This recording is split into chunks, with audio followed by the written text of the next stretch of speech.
In a recent podcast episode, Cal Newport discusses the idea of making learning as addictive as social media. He delves into the science of motivation and distraction to argue that while making learning as addictive as social media may be doomed to failure, there is a lasting and effective way to make learning more appealing.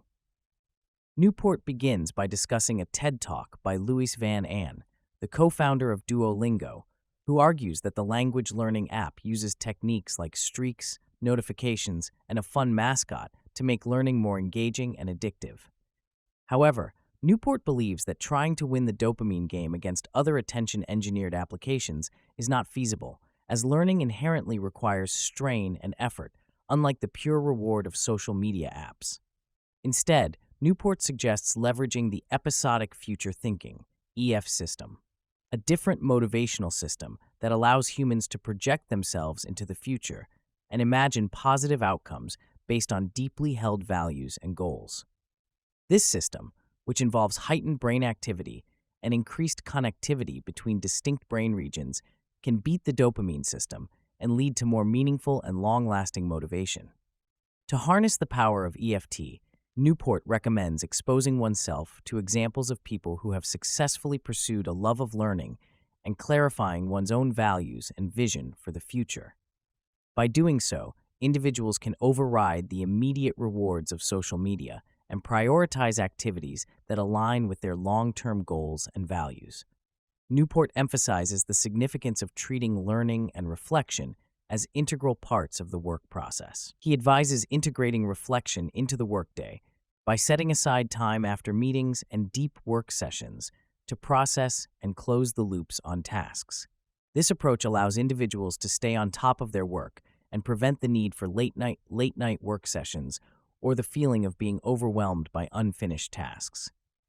Additionally, Newport highlights the importance of establishing a solid shutdown ritual. This ritual should involve setting aside time at the end of the workday to reflect on the day's events, update to-do lists, and plan for the next day.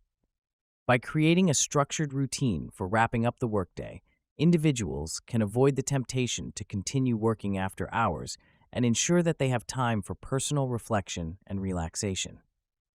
Furthermore, Newport emphasizes the role of modeling a life of the mind and intellectual engagement at home. He suggests that parents can influence their children's intellectual development by modeling a lifestyle that prioritizes reading, engaging with ideas, and staying away from excessive screen time. By creating an environment that values deep thinking and intellectual pursuits, parents can instill these values in their children and set them on a path towards intellectual growth. Newport also addresses the concept of ultra-learning and its compatibility with slow productivity. He explains that ultra-learning is not about learning quickly or constantly, but rather about using specific techniques to learn difficult or ambitious subjects. By mastering difficult skills, individuals can open up new possibilities and achieve their long-term goals. Newport emphasizes that ultra-learning is a valuable tool for slow productivity practitioners, as it allows for a systematic approach to learning and skill development.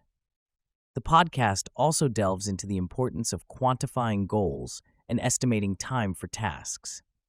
Newport shares the example of a task planner in Excel that allows for the quantification of projects, estimated time, and percentage completion.